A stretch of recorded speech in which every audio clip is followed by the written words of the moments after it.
அரசியலமைப்பு தொடர்ந்து பார்த்துக்கிட்டு இருக்கோம். இதுல நம்ம இன்னைக்கு எந்த தலைப்பு பார்க்க போறோம் அப்படின்னா பிரதமர். சரிங்களா?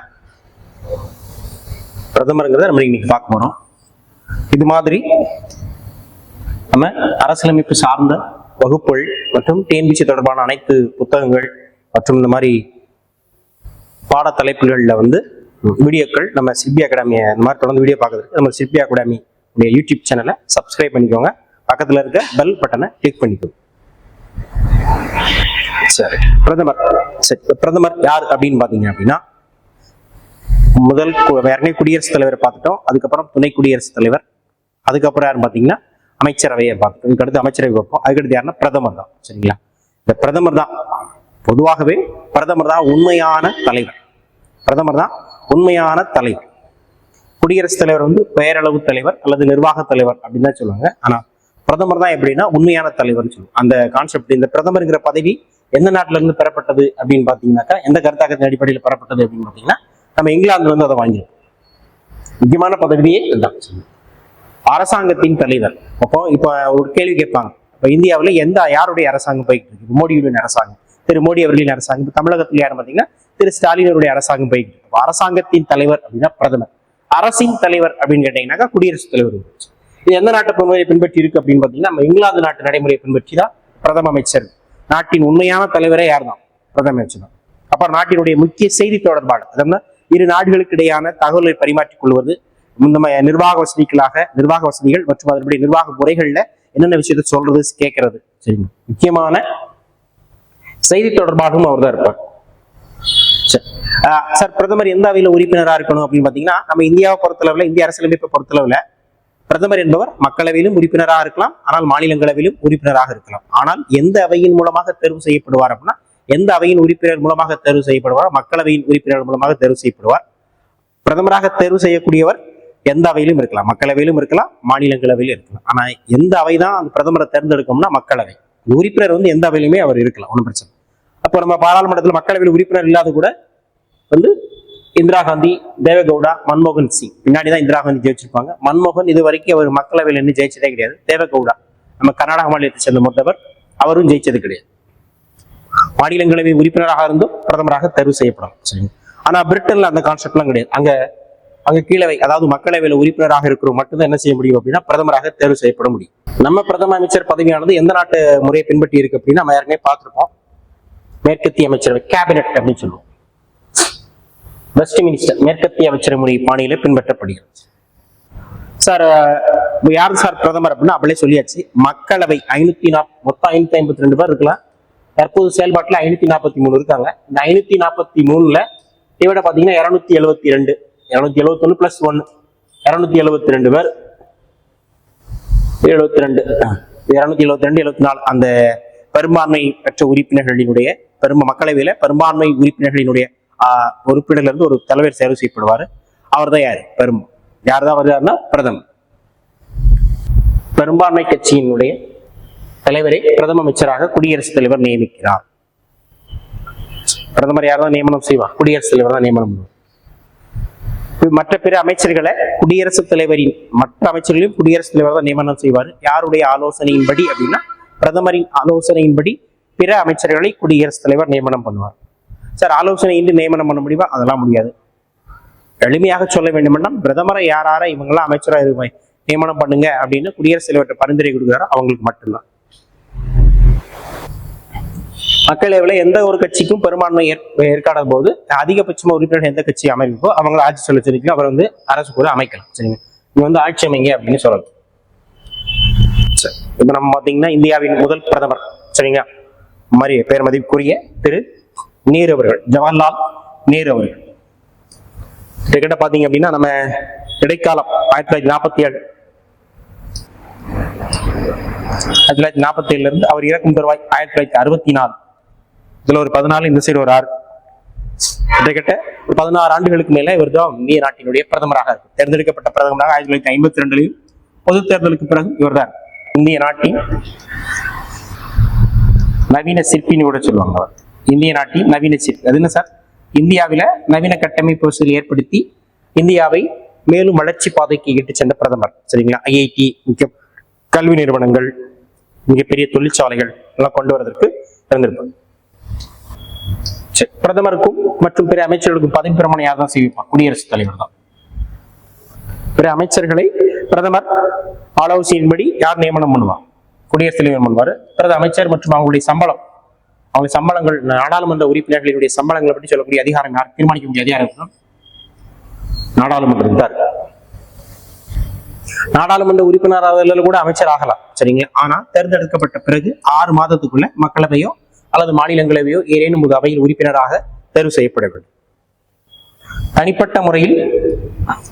தனிப்பட்ட முறையிலும் ஒட்டுமொத்தமாகவும் எதற்கு பொறுப்பு, எந்த அவைக்கு பொறுப்புடையவர்னா மக்களவை, சரிங்க. ஏன்னா அந்த அமைச்சரவையை தேர்ந்தெடுக்கக்கூடிய அதிகாரமே யார்கிட்ட தான் இருக்கு அப்படின்னு பாத்தீங்கன்னா மக்களவை தான் இருக்கு.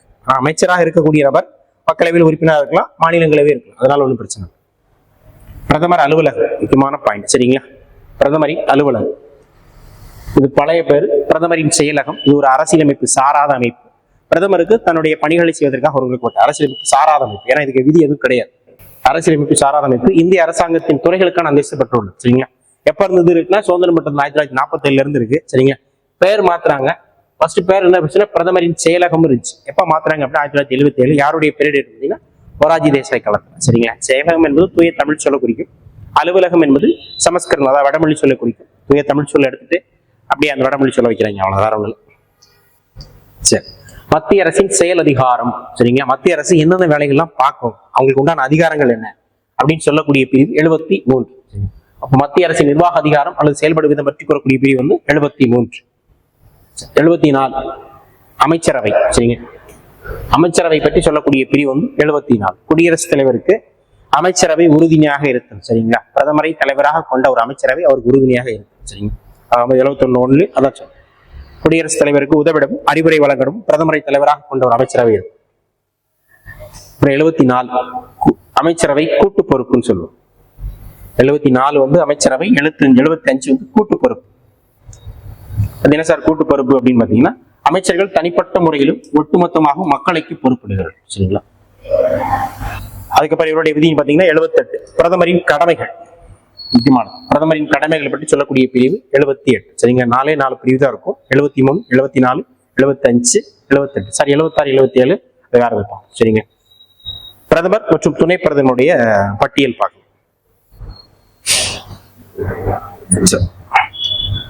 இப்ப யாரும் துணை பிரதமர் இல்ல. ஒரு 6 பிரதமருடைய ஆட்சி காலத்துல மட்டும்தான் துணை பிரதமர் லிஸ்ட் இருந்துச்சு, சரிங்க. அதை மட்டும் பார்ப்போம். முதலாக 1952 பொது தேர்தலுக்கு பிறகு இந்தியாவின் பிரதமராக தேர்வு செய்யப்பட்டவர் நேரு. அவருடைய ஆட்சி காலத்துல துணை பிரதமராக இந்தியாவின் இரும்பு மனிதர் அல்லது பிஸ்மார்க் என்று அழைக்கக்கூடிய சர்தார் வல்லபாய் படேல் அவர்கள், சரிங்க. அடுத்து பாத்தீங்கன்னா இந்திரா காந்தி யார் அப்படின்னா இந்தியாவின் முதல் பெண் பிரதமர், இரும்பு பெண்மணி. அவங்களுடைய பெயர் பிரியதர்ஷினி. அவங்களுடைய நவம்பர் 19 அவங்களுடைய பிறந்த தினம் கூட ஒருமைப்பாட்டு தினமாக அனுசரிக்கப்படுகிறது. அவருடைய காலத்தில் மொராஜி தேசாய் இந்தியாவின் மிக வயதான பிரதமர், சரிங்களா? காங்கிரஸ் கட்சியை சாராத ஒரு பிரதமர், அவர் பிரதமர். அடுத்து அவரே இங்கு பிரதமராகவும் தேர்வு செய்யப்பட்ட ஒரு மறைப்பு மொராஜி தேசாய். அவருடைய ஆட்சி காலத்தில் இருந்து சரண் சிங் விவசாய பணிகளுக்கு முக்கியம் கொடுத்தவர் சரண் சிங். அவர் சரண் சிங் பிரதமராக தேர்வு செய்யப்படுகிறார். ஜெகன் ஜீவன் ராம் துணை பிரதமராக இருப்பார். கடைப்பை VP சிங் சமூக நீதி காத்த வீரர். அவருடைய ஆட்சி காலத்தில் இருப்பாங்க தேவிலா. அதுக்கப்புறம் அடல் பிஹாரி வாஜ்பாய் பாரதிய ஜனதா BJP. அவருடைய காலத்தில் யார் இருப்பாங்க LK அத்வானி இருப்பார், சரிங்க. ஒரு 6 பிரதமர் காலத்துல மட்டும்தான் என்ன இருக்கும் துணை பிரதமர்கள் இருக்கு, சரிங்க. இது எப்படி சார் நம்ம கொஸ்டின் பண்ணாலும் கேட்டுக்கிறாங்க. ஒரு 4 கொடுத்துட்டு பிரதமர் மற்றும் துணை பிரதமர் பொருத்தமற்ற இணையை ஒன்று தேர்வு செய்ய அந்த கான்செப்ட்ல கேட்கணும், சரி. யாருடைய ஆட்சி காலத்துல யாருன்னு அதை படிச்சு வச்சுக்கணும். முதல் பிரதமர் துணை பிரதமர் யாருன்னு கேட்டா சர்தார் வல்லபாய் படேல். கடைசியாக இருந்தவர் LK அத்வானி.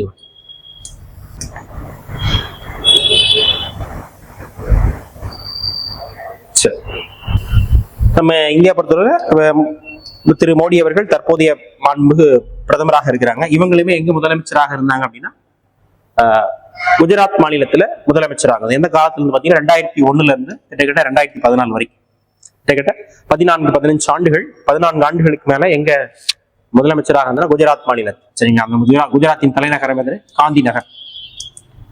குஜராத் இந்தியாவின் எத்தனையாவது மாநிலம்? 15வது மாநிலம். இதெல்லாம் படிச்சு வச்சுக்கோ, சரிங்களா? குஜராத் எந்த மாநிலத்திலிருந்து பிரிக்கப்பட்டது? ஒருங்கிணைந்த பம்பாய் மாகாணத்திலிருந்து பிரிக்கப்பட்டு மகாராஷ்டிரா மொழி பேசக்கூடிய மக்களுக்காக மகாராஷ்டிரா என்று, குஜராத்தி மொழி பேசக்கூடிய மக்களுக்காக குஜராத்தும் பிரிக்கப்பட்டது. பார்த்துட்டோம். எத்தனை பேர் இருக்காங்க? ஒரு 6 பேர் இருக்காங்க. ஒவ்வொருத்தரும் பார்த்து. மொராஜி தேசாய் இவங்க எங்க இருப்பாங்க அப்படின்னு பாத்தீங்கன்னா 1952 to 56 பம்பாயில் ஒருங்கிணைந்த பம்பாய் எனக்கு முதலமைச்சராக இருக்கும். சரிங்களா? 56 மறுசீரமைப்பு சட்டத்துக்கு பிறகுதான் பம்பாயில இருந்து குஜராத் மொழி பேசக்கூடிய மக்களுக்காக குஜராத்தும் இங்க பிடிக்கப்படுச்சு. கட்சியை சாராத பிரதமர், காங்கிரஸ் கட்சியை சாராத முதல் பிரதமர் யாருன்னா மொரார்ஜி தேசாய். சரண் சிங். பிரிக்கப்படாத உத்தரப்பிரதேசத்தின் முதல்வர் யார் அப்படின்னா சரண் சிங். சரிங்களா? முதல்ல ஒருங்கிணைந்த மாகாணம்னு சொல்லுவாங்க உத்தரப்பிரதேசம், அதுல இருந்தோம்னா சரண் சிங். விபி சிங் வேற எந்த முதலமைச்சராக இருந்திருப்பார்? உத்தரப்பிரதேச முதலமைச்சராக இருந்திருப்பார். நரசிம்மராவ் ஆந்திரா அதுல ரெட்டி காரு நரசிம்மராவ் இருப்பார். சரிங்களா? ஆந்திரா. தென்னிந்தியாவின் முதல் பிரதமர் PV நரசிம்மராவ் 71-70 இருப்பார். அடுத்த பேர் தேவகவுடா, கர்நாடக மாநிலத்தை சேர்ந்தவர். சரிங்களா? இவரை இது கர்நாடக முதல்வர் இருப்பாங்க. சரிங்களா? அப்போ இப்படி கூட கேட்கலாம். ஒரு 6 பேர் இருக்கிறாங்க, ஒரு கேள்வி இல்லாக்கலாம். எப்படி சார் கேள்வி கேட்கலாம் அப்படின்னு பாத்தீங்கன்னா, கீழ்கண்ட பிரதமர்கள் மாநில முதலமைச்சர்களிலும் மாநில முதலமைச்சர் பதவியும் பிரதமர் பதவியும் அலங்கரித்தவர்களை பொருத்தமற்ற ஒன்றை தேர்வு செய்ய, இல்ல பொருத்தமற்ற இணைய ஒன்று தேர்வு செய்ய மாநிலத்தில் கொடுத்துட்டு எந்த மாநிலத்துக்கு கேட்கணும் அப்படின்னு கேள்விகள் கேட்கும். சரிங்க? பிரதமரின் கடமைகள் ஏற்கனவே பார்த்தோம். பிரதமரின் கடமைகள் பற்றி சொல்லக்கூடிய பிரிவு அப்படின்னு பாத்தீங்கன்னாக்கா 78 ரஜினியோட பாட்டு தான். 8 மனுஷ வாழ்வு பிரிச்சுக்கும். இப்போ எந்த 8 இருக்குன்னு நினைச்சுக்கிறோம்? 78 பிரதமரின் கடமைகள். பிரதமரின் கடமைகள் என்ன அப்படின்னு பாத்தீங்கன்னா, சரி, பிற அமைச்சர்களை நியமனம் செய்து அவங்க இலாக்காக்களை ஒதுக்கீடு செய்வார், பல்வேறு துறைகளை ஒதுக்கீடு செய்வார். அவ்வளவு. சரி. அமைச்சரவை கூட்டத்தை கூட்டி அதுல என்ன விஷயத்தை பேசணும், நிகழ்ச்சி நிரல், டேட் எல்லாமே அதுல இருக்கிற எல்லா ஃபுல்லாவே சொல்லக்கூடியது, அஜெண்டா உருவாக்கக்கூடிய நிகழ்ச்சி நிரல், அமைச்சரவை நிலையில் பற்றி சொல்லக்கூடிய அதிகாரம் இருக்கும். சரிங்க? அமைச்சரவையின் தலைவராகவும் யார் தான் செயல்படுவார்? பிரதமர் தான் செயல்படுவார். அது மாதிரி பிற அமைச்சர்களுக்கு துறைகளை ஒதுக்கீடு செஞ்சு அவங்க வேலைகளை அவங்கள என்ன செய்வார்? வேலைகளை ஏவுறது, அந்த வேலைகளை பராமரிக்கிறதும் அவர் தாங்க. சரிங்களா? கேபினட் கூட்டம் நடைபெறாத போது தன்னுடைய மூத்த சகாக்களை 2 அல்லது 3 பேர் இணைத்து நினைச்சுவார் பிரதமர் அந்த பணிகளை மேற்பார். கேபினட் அப்படி, கிச்சன் கேபினட் அப்படிங்கிற பாயிண்ட்ல கூட சொல்லுவாங்க. பல்வேறு பணிகளின் மேற்படி சொல்ல மத்திய அரசில் இருக்கக்கூடிய எல்லா பணிகளும் சூப்பர்வைசர் யார் தான் பண்ணுவார். பிற அமைச்சர்களை கண்ட்ரோல் பண்ணது, அவங்களுடைய நல்லது பாக்குறாங்களா என்ன, அவங்க மேற்பார்வை செய்யும் அவர். அது மாதிரி மத்திய ஏதாவது ஒரு புதுசா ஒரு சட்டங்களோ ஏதாவது சட்ட திருத்தமோ அல்லது ஏதாவது புதுசா அதை கொண்டு வரணும்னா குடியரசுத் தலைவர்களை கன்சல்ட் பண்ணக்கூடிய முடியும் அதைக்கும் குடியரசுத் தலைவரோடு விவாதிப்பார் அவர். அது மாதிரி நம்ம இந்திய நாட்டின் சார்பாக சர்வதேச மாநாடுகளான காமன்வெல்த் மாநாடு, அணிசேரா உச்சி மாநாடு, சார்க் மாநாடு, இந்திய நாட்டின் பிரதிநிதியாக யார் தான் கலந்து கொள்வார் அப்படின்னு பாத்தீங்கன்னாக்கா குடியரசுத் தலைவர் தான், மன்னிக்கும், பிரதமர் தான் கலந்து கொள்வார். இப்போ பாத்தீங்கன்னா அடிக்கடி வெளிநாடு போவார். ஒவ்வொரு மீட்டிங், சார்க் மாநாடு, அப்புறம் காமன்வெல்த் மாநாடு, சார்க் கமிட்டி கூட, பிரிக்ஸ் மாநாடு, அப்புறம் அந்த யூத்ல தான் வேற நாட்டுகளோட முக்கியமான மீட்டிங் அவர் தான் போய் கலந்துவார். இந்தியாவின் சார் குடியரசுத் தலைவர்னு போட்டக்கூடாது. இவ்வளவுதான் அந்த பிரதமர் மற்றும் பிரதமருடைய பணிகள். சரிங்களா? அடுத்து பாத்தீங்கன்னா பிரதமருடைய வரிசையை பார்த்தோம். சரிங்களா?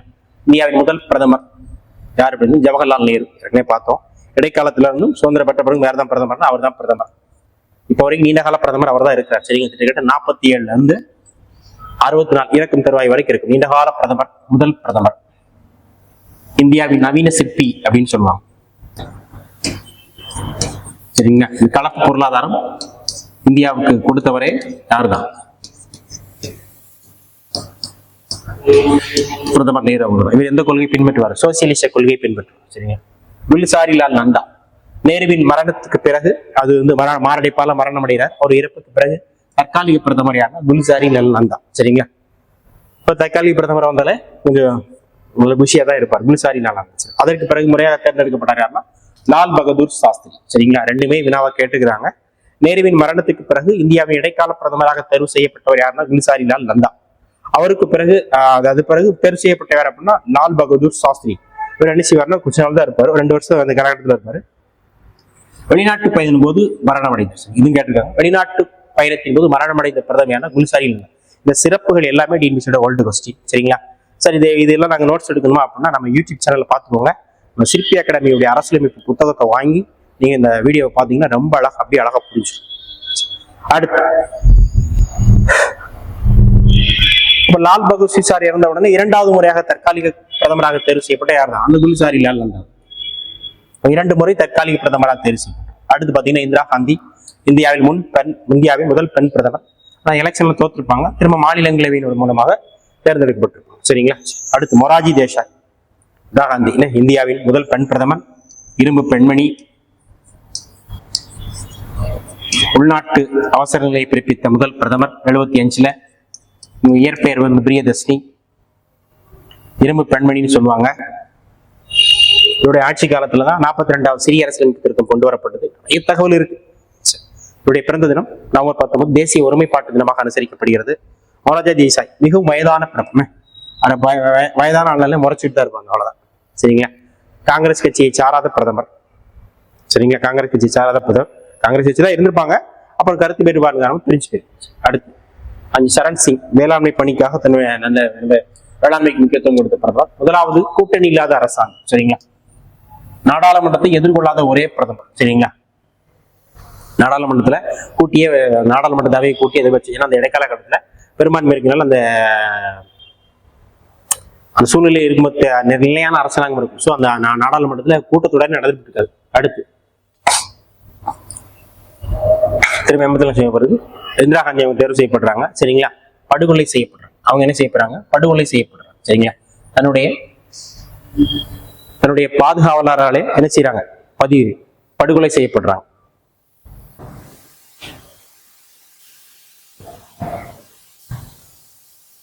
தங்களுடைய மெய்காப்பாளர்களாக படுகொலை செய்யப்பட்ட பிரதமர் யார் அப்படின்னா இந்திரா காந்தி. அடுத்து அவருடைய புதல்வர் இந்திரா காந்தியினுடைய மகன் ராஜீவ் காந்தி அவங்க வர்றாங்க. சரிங்களா? 1984 அக்டோபர்ல பொறுப்பேற்கிறாங்க. இந்தியாவின் மிகவும் இளம் வயது பிரதமர். 40 வயதிலே பிரதமராக தேர்வு செய்யப்பட்டவர்னா ராஜீவ் காந்தி. முதுமையான பிரதமர் யாருன்னு கேட்டீங்கன்னா மொராஜி தேசாய். சரி, அடுத்து விபி சிங் வர்றாங்க. சரிங்களா? இவர் வந்து நம்ம மத்திய அரசு பொறுத்தளவுல ஓபிசிக்கு 27% இடஒதுக்கீட்டை வழங்கிய பிரதமர். சரிங்களா? அப்படி கொடுத்ததுனால நம்பிக்கையில்லா தீர்மானம், அவருடைய ஆட்சி கலைக்கப்பட்டிருக்கும். நம்பிக்கையில்லா தீர்மானத்தின் மூலமாக இவருடைய ஆட்சி கலைக்கும். நம்பிக்கையில்லா தீர்மானத்தின் மூலமாக பதவி பறிக்கப்பட்ட முதல் பிரதமர் விபிசி. அடுத்து யார் பார்த்தீங்கன்னா சந்திரசேகர். அவர் எந்த ஒரு பணியும் செஞ்சிருக்க மாட்டார், அப்படியே விவசாய பணிகளுக்கு மட்டும் முக்கியம் கொடுத்துட்டு பார்த்துருக்கோம். சரி, அடுத்து PV நரசிம்மராவ். இவர் தான் அந்த ஓபிசி இடஒதுக்கீட்டு வந்து அவர் கொண்டு வந்திருப்பாரு, இவர் செயல்படுத்திருப்பாரு. பிளஸ்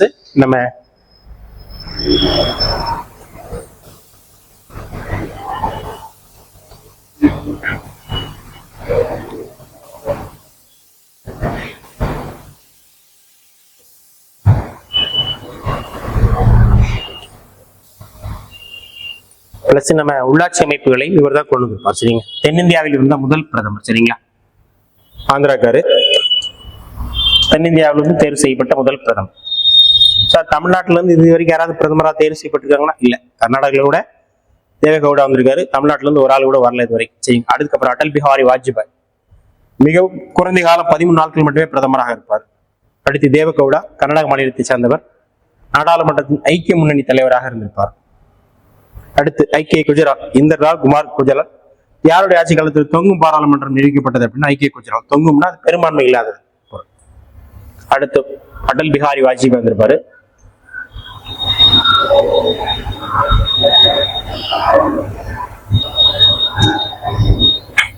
ஜெயலலிதா இவங்களுடைய ஆட்சி தான் அந்த காலகட்டத்தில் கலைச்சிருப்பாங்க. 99 காலகட்டத்தில்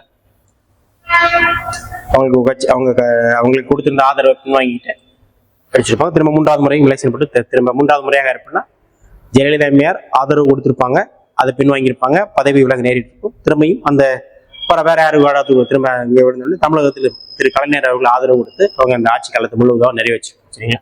3 முறையாக பிரதமராக சேரிச்சு. அடுத்து மன்மோகன் சிங் இந்து அல்லாத முதல் பிரதமர், சீக்கியர். சரிங்களா? இவர் மன்மோகன் சிங் 3 சிறப்பு இருக்கு. சரிங்களா? ஒரு நிதியமைச்சராகவும் இருந்திருப்பாங்க, உலக வங்கியிலையும் பணியாற்றிருப்பாங்க. அது மட்டும் இல்லாம நம்ம